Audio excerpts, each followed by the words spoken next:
Kambuni ya utambia wa thitima ya Kenya Power nĩ thiĩte na mbere na kwarĩra mĩtaratara mĩrũmu ya gũtigĩrĩra mũingĩ nĩ wakinyĩrwo nĩ ũtheri wa thitima matũũra-inĩ, ĩndĩ kũrĩ na andũ makoretwo magĩthararia mũbango ũyũ. Kũringana na mũrũgamĩrĩri wa kambuni ĩno gĩtarũ-inĩ kĩa Mount Kenya Mũtugi Mbaĩ, ciĩko cia andũ gwĩtambĩria thitima ũrĩa gũtagĩrĩire ikoretwo ciongererekete, ũndũ ũrĩa nĩ ũgwati. Mũtugi akiuga nĩ makoretwo magĩtabania mĩũngũrũrio ya kũhĩtana na arĩa maretambĩria thitima. Connections is still a challenge, but as we said, one of the things we have done here is to complete the connection of customers who have already made the payments to us. As we have also encouraging more to come forward and do more applications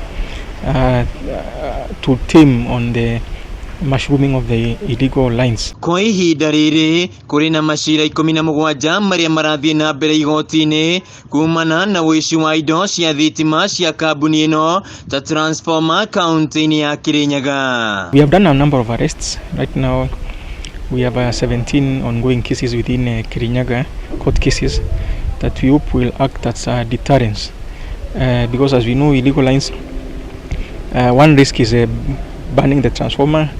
The other risk is when we have those poor standard lines, the public safety, some of them hang very low, so people walking on the roads, on the streets, in their farms, it poses a challenge in terms of accidents. Mbaĩ augĩte mwaka-inĩ ũyũ marahũthĩra makĩria ya ciringi mirioni 220 gũtambia thitima, o ũndũ ũmwe na gũthondeka kũrĩa cithũkĩte na gũtigĩrĩra mũingĩ nĩ wakinyĩrwo nĩ thitima matũũra-inĩ. We know that when a transformer is stolen, businesses suffer, households suffer, security issues deteriorate.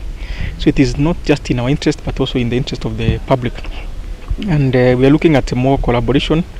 We have a very elaborate government system all the way to the village level, where the national government administrators have really helped us to own the network and also to sensitize the public. Munini wa County Commissioner mwena wa Mwea Josephat Onchari augĩte nĩ manyitanĩire na kambuni ĩno kũhũrana na ciĩko cia ũthũkangia wa indo cia thitima cia kambuni ĩno. The common mandate that we have is a protection of human lives and also properties, and in that regard we partner closely with the Kenya Power to curb the issue of vandalism and of transformers and also wireline, and to ensure that business activities within Kirinyaga and also within Mwea have a continuance. Handũ-inĩ ha Kameme TV kaunti-inĩ ya Kirinyaga, njĩtagwo Wĩinaina wa Kĩarie.